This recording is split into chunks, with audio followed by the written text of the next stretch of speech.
even if you construct some less number of floors, better provide the foundation for resisting more number of floors. For that, and isolated footing video clips I have enclosed here just for your reference. After the completion of this video clips, we shall start the procedure of the designing.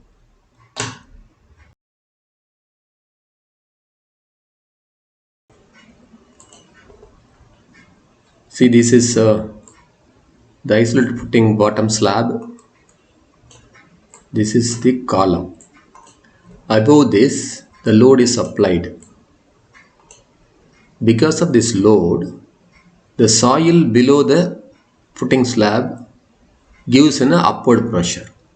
That pressure is called soil reaction. That pressure given by the load on the soil is called soil reaction. This is assumed that soil is reacting in this way. This reaction is taken as total load divided by area of the footing is called the soil reaction or upward soil pressure. Design of an isolated footing.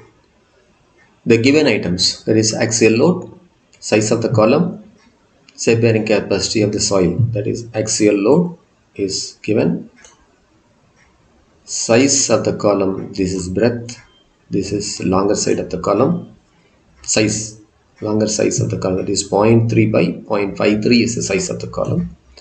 Shape bearing capacity is taken as 20.75 tons per square. This shape bearing capacity is this for this side. This shape bearing capacity has been found out by a geotechnical analysis. In general, the 20 tons per square meter can be assumed to be existing in the site by seeing that on the bottom of the excavation, if any flakes of disintegrated stone materials are found, or moram soil or grey soil are found, then the shape bearing capacity may be taken as 20 tons per square meter. But this is only on a practical experience we can decide it. But it is better to make a geotechnical analysis to find the shape bearing capacity at the required depth, for the depth of at about 7 feet or 8 feet, whatever it is. This is generally given by geotechnical, that is soil investigation team. This has been converted into kilonewton per square meter. So the area, what is the area required for the footing, is found by this total area, total weight divided by the shape bearing capacity. This equals to this much. This has been put here. This is the area of footing required. This is, if it is taken into square, this root will be this much. But in the site condition, there is a problem that wherein a 2.1 meter only can be adopted as the width of foundation. So we have taken it as width of foundation this much. Then dividing this to 6.55 by 2.1, the length must be this much. So we are taking it as 3.1. So multiplying these two, practical now available square area is this much. No, this only for this much level we can use the load directly, the load and directly the shape bearing capacity may be used to find out the area of footing. Thereafter, we should convert the total load into factored load, that is multiplied by 1.5. This 1360 into 1.5 will give this value. These columns have been arrived in Excel sheet. That's why the computer itself have calculated this in this way. The finding the depth of the footing slab is done by considering that the maximum shear happens at d distance from the face of the column. So for this, the section noted here is the critical section, it is assumed.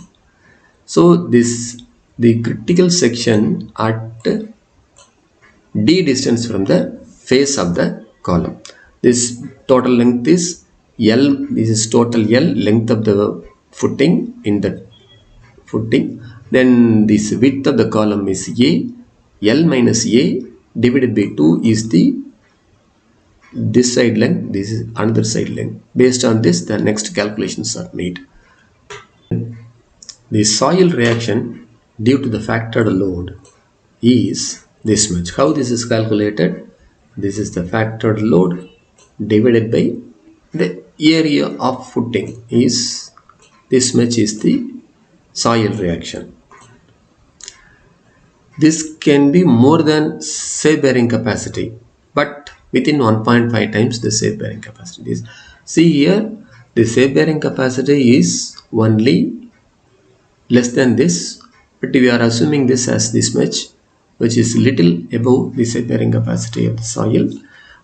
This is allowed because the safe bearing capacity has already been calculated, including factor of safety.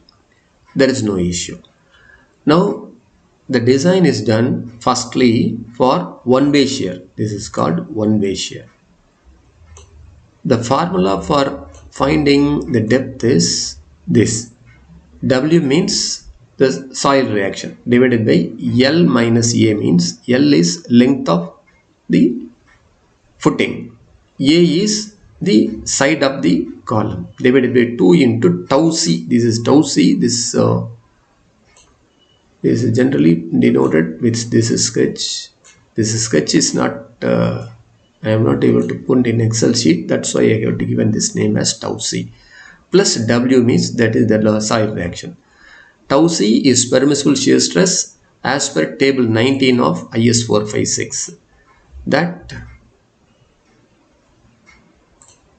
see, this is IS 456 table 19 for the percentage of reinforcement of slab, isolated footing slab. If it is taken as 0.2 permissible shear stress, this is shear stress, shear strength of this is given as 0.36. If it is taken as 0. Is the percentage of reinforcement is taken as 0.2, this corresponding value will be 0.3. So now we are taking it as safe bearing capacity, we are taking it as 0.3. This is square Newton per square mm by assuming the tensile reinforcement as 0.2. To bottom, numerical bottom only 2 into tau C plus W is this much value as per the calculation. The higher value W into L minus my A divided by 2 into tau C, this much is this value. Then this one divided by this one equal to this much. This is calculation is made by Excel itself. Then add the cover as cover reinforcement. Cover to reinforcement is taken as 40. The total required depth is 696.49 mm. This is made the way taken as 700 mm.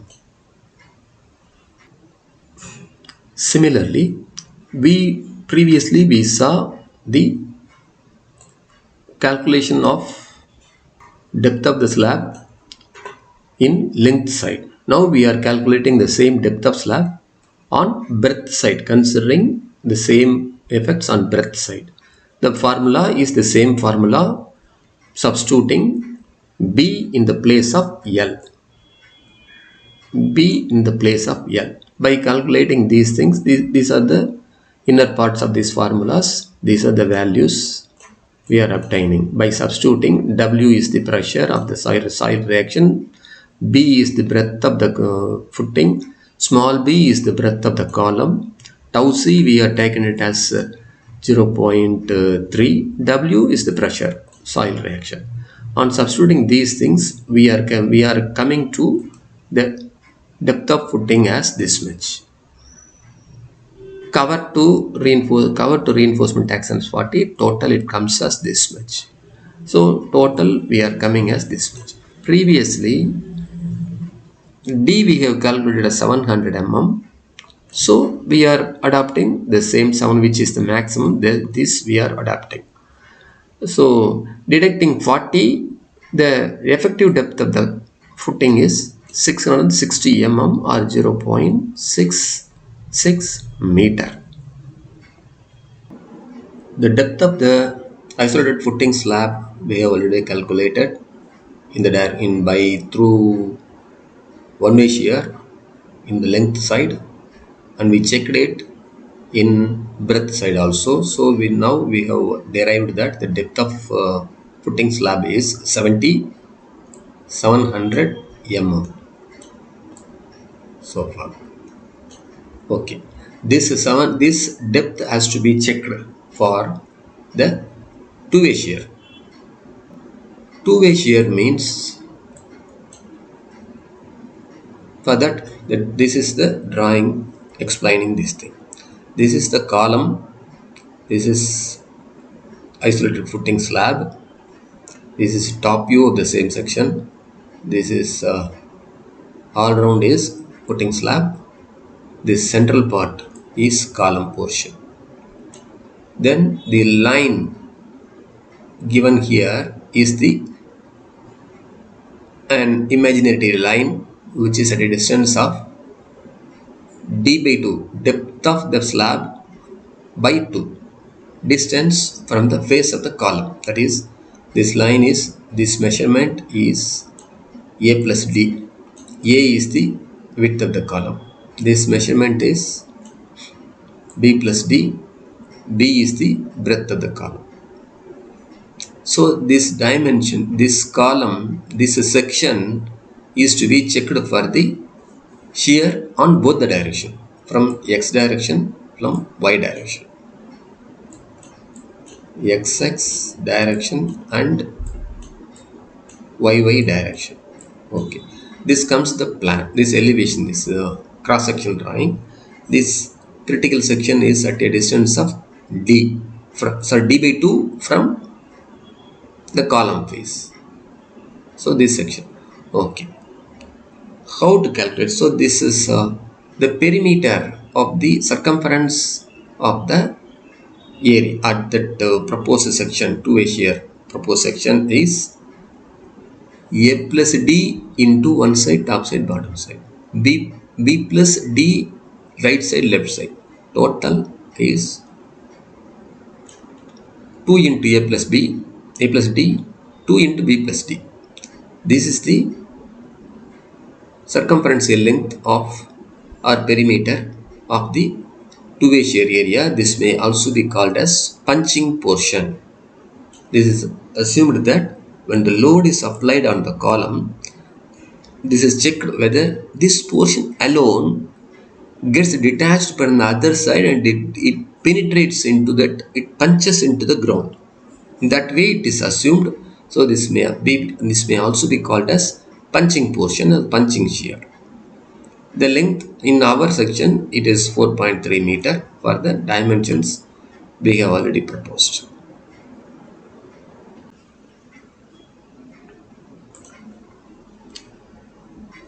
The all-round length of the punching area we have calculated this as punching portion is, we have calculated this as 4.3 meter.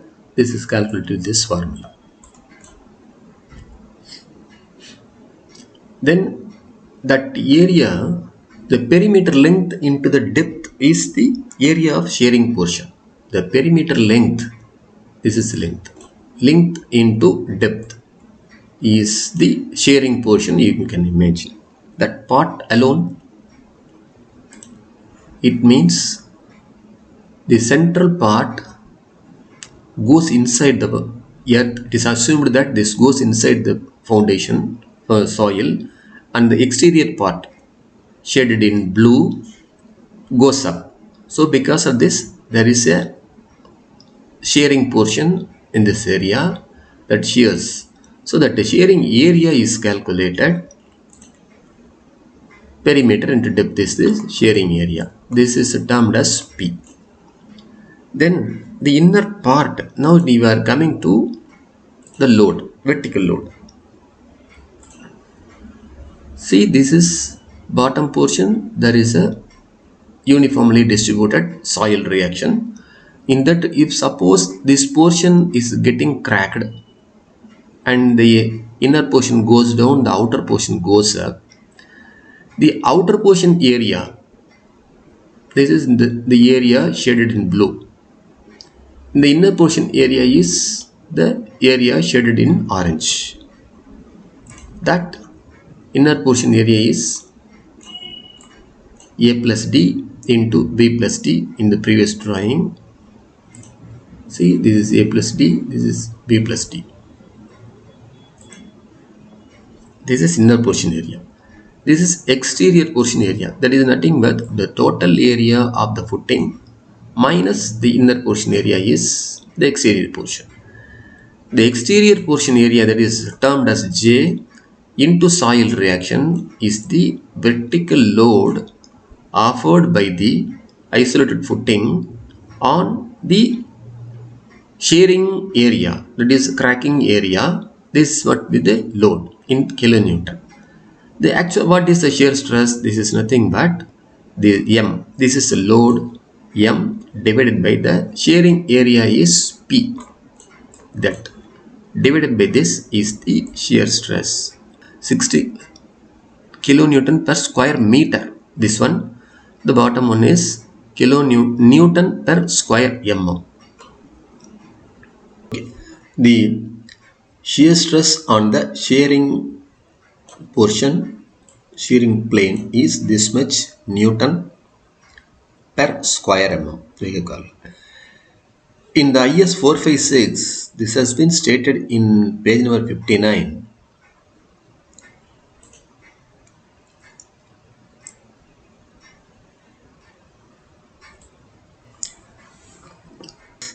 This has been stated that the permissible shear stress is termed as, this is tau c is 0.25 into root of FCK. Root of FCK means the characteristic strength of the concrete. This formula is applicable for flat slabs. Flat slabs are generally considered for three-dimensional shears and three-dimensional bending. So this formula is, if this formula is satisfied, the design procedure says this is okay. So as per that, this is 0.25 into root of FCK. This value is this much. Our FCK is M20 we are using. So M20 into root into 0.25 is this much. M20 we are adapting. So this, relating to this is the value. The acting shear stress in the is less than the shear stress, permissible shear stress. Acting shear stress is this much. This is the acting shear stress. This is permissible shear stress. So acting shear stress is less than the permissible shear stress. Hence, the adopted depth of footing is sufficient and safe. We are going to calculate the maximum bending moment arising in the footing. See here, this is the sketch, column, footing slab. This line shown in red is the critical section where the maximum bending moment appears. This is the bottom. The upward soil pressure acts. Because of this, a moment comes on this portion. This portion is called the critical section for bending moment. This you please imagine in three-dimensionally. So in that section, we have already calculated. In that section, we are going to find the maximum bending moment. From that, we are going to calculate the maximum m by bd square formula. We are going to calculate. For m by bd square is the required thing for using IS 456 design aids or the handbook. Both are giving the same thing only. So soil reaction we have already calculated as this much. Same is considered as the upward load pressure. So the same thing. The formula for maximum bending, the bending moment at the column face, this is the column face is the critical section. The formula is this much. This formula you can arrive also by seeing that sketch. You can arrive this also. This part by part I have calculated. W, this part, the numerical part is here, denominator part is here, and then multiplication total moment is calculated like this. Effective depth is 0.66. We have already calculated. Consider this, everything is calculated for 1 meter width only. Design is done for 1 meter width only. So M by BD square. M by BD square. This one divided by breadth. Breadth means 1 meter. This is breadth is 1 meter into D 0.66 into 0.66. The value is this much. From this we are going to use that IS 456 design aids. Value is only this much, but the table has been starting from only 0.75 only is available in handbook. In IS4 design aids IS 456 there are table, but this value has to be calculated is to be taken as 0.74, not less than 0.74. So that we can reach the minimum requirement as per design aids IS 456. The Indian Standards Handbook says this much, and also IS 456 design aids also gives the same type of results. This IS table 2 of IS 456 design aids or SP16. This is called as this much. On seeing this 0.74 value of M by BD square, the PT means percentage of tensile reinforcement comes as 0.1.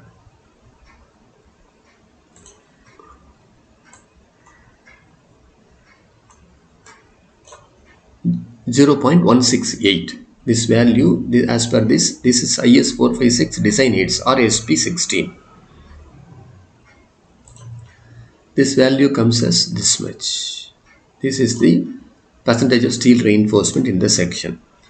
And also in referring to 26.5 1.1 IS 456, the minimum tensile reinforcement should be 0.15% to 0.17%.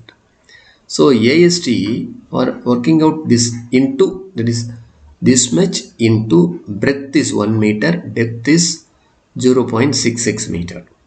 This square mm comes as this per meter width. This is for meter width only.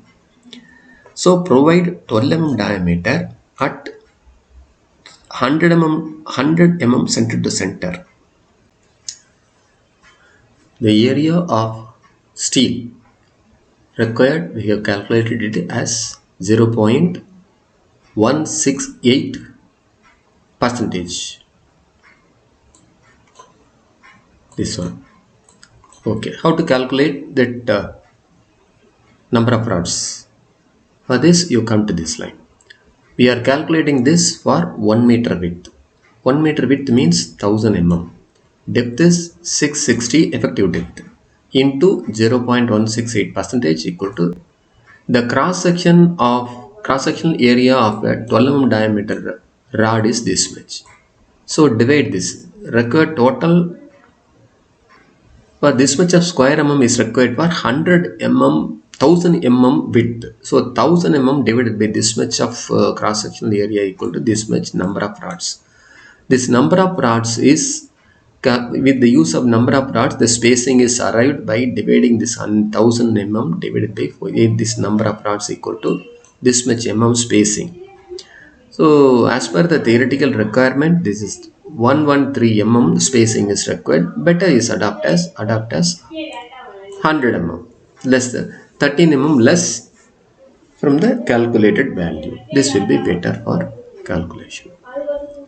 This is the method how to arrive the number of rods, diameter of rods, and checking the foundation depth and with everything. uh, if you find it useful, please share it, please comment it. For any doubts, please make a comment. I will clarify next time. Thank you.